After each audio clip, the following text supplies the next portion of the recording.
Sem sombra de dúvidas, as descobertas da ciência revolucionaram o mundo.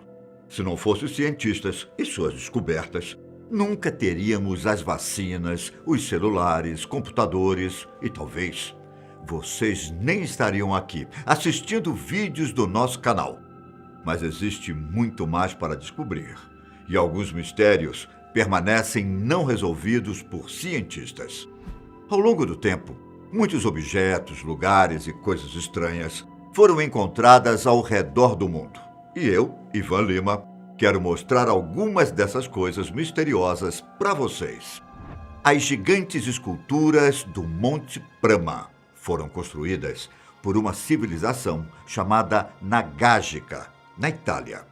As esculturas são basicamente inúmeros fragmentos despedaçados que foram encontrados por acaso em março de 1974. Com uma altura entre 2 metros e 2,5 metros, as estátuas são feitas em arenito. As esculturas parecem ter sido inspiradas em guerreiros, arqueiros e lutadores que usavam escudos.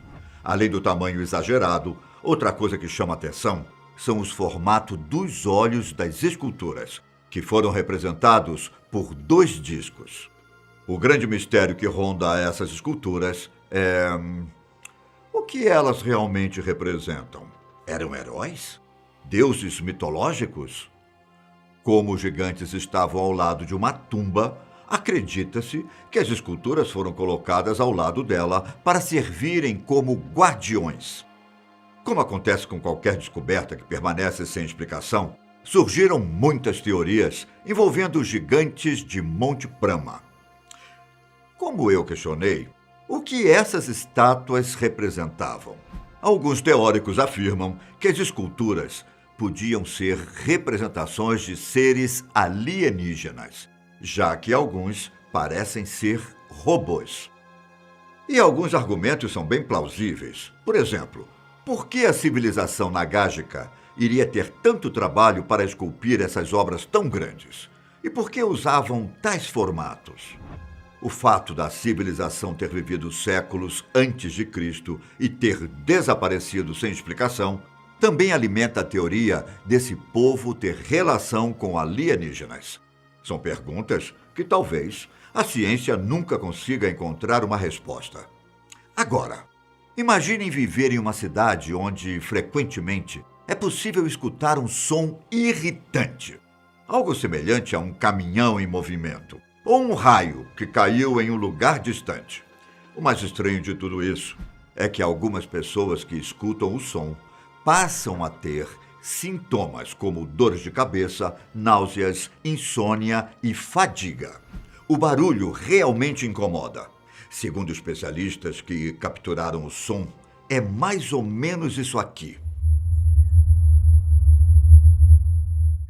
Essa é a realidade das pessoas que habitam a cidade de Windsor, no Canadá.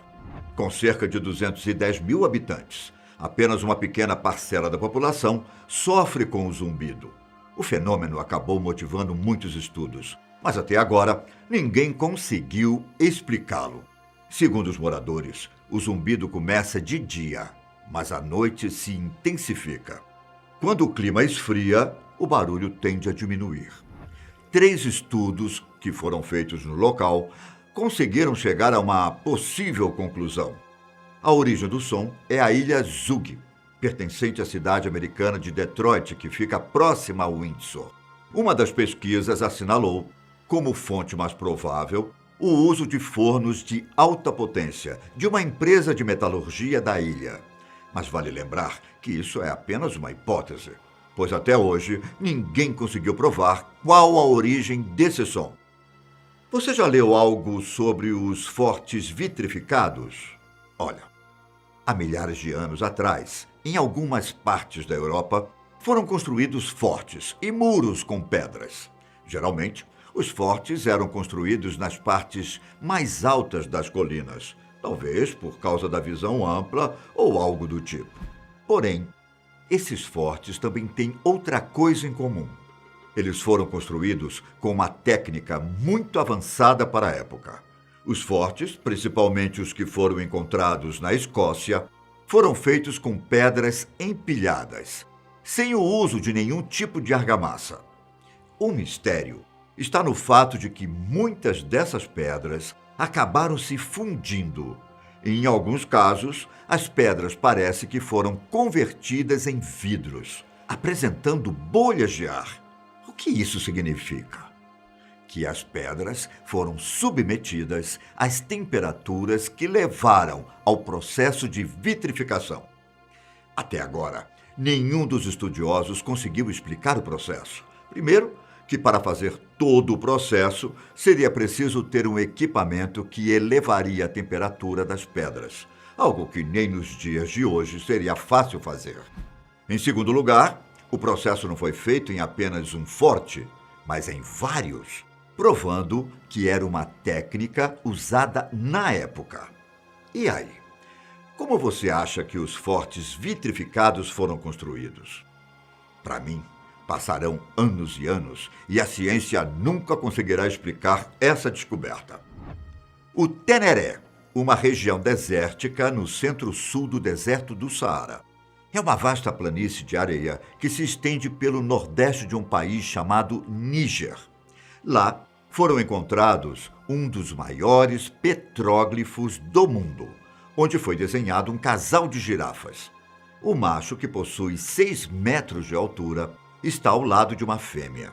E os dois animais foram entalhados em uma pedra com o máximo de detalhes possíveis. Nas proximidades, existem cerca de 800 esculturas menores de outros animais e pessoas. Segundo arqueólogos que estudaram o sítio, as girafas foram criadas durante a Nova Idade da Pedra, entre 8.000 e 10.000 anos atrás. Esses petróglifos são considerados um dos melhores exemplos do mundo da arte rupestre antiga. O que intriga a ciência é quem foi que desenhou esses animais. Pode parecer loucura, mas na arqueologia as coisas são assim. Descobrir a história por trás desses petróglifos pode mudar completamente a noção sobre como vemos a história. Muitos cientistas afirmam que nessa região os homens conseguiam domar as girafas. E até o que se sabe, nenhuma civilização antiga conseguiu domesticar esses animais. E então chegamos em uma placa misteriosa, que recentemente surgiu na internet. Na verdade, existem 2 histórias envolvendo esse misterioso objeto. A primeira diz que essa tábua foi descoberta nas montanhas da Rússia, junto a 2 crânios muito esquisitos. Porém, só foram divulgadas algumas imagens, o que indica que a história pode ser falsa. A outra teoria diz que esse objeto surgiu em uma praia dos Estados Unidos, que é feito de argila e faz referência ao personagem criado por um antigo escritor, chamado Howard Phillips Lovecraft. Para quem não sabe, esse escritor revolucionou o gênero de terror, criando elementos típicos dos gêneros de fantasia e ficção científica. Na teoria, a placa leva a imagem de Cthulhu, uma das criaturas mais conhecidas das histórias de Lovecraft. E quando surgem histórias assim, as pessoas vão longe com a criatividade. Para muitos internautas, tudo que foi criado por Lovecraft era real. E a tábua era uma maneira de pessoas cultuarem essa grande criatura das profundezas do mar. O mais assustador é que, recentemente, especialistas descobriram o corpo de uma criatura marinha que media 3 centímetros e estava completamente coberto de placas ósseas. A criatura tinha 45 tentáculos e se parecia muito com o personagem de Lovecraft. A semelhança era tanta que o animal foi batizado como Solacina Cthulhu. Também existe um mistério envolvendo o antigo deus.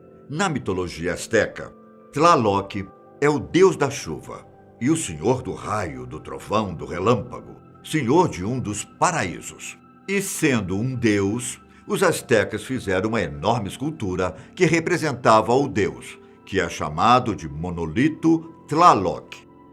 Com uma altura de 7 metros e um peso estimado de 168 toneladas, Esse monumento foi encontrado em uma pequena cidade do México, em 1964, mas depois foi levado em uma longa jornada até a capital mexicana.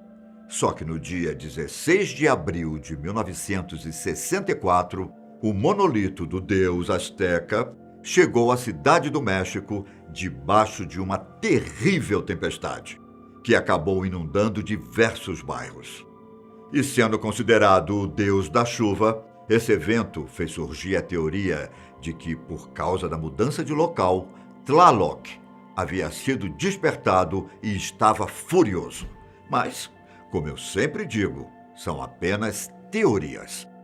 É claro que esse acontecimento deixou muita gente intrigada, porém, por mais que estudos sejam feitos, a ciência não pode explicar coincidências.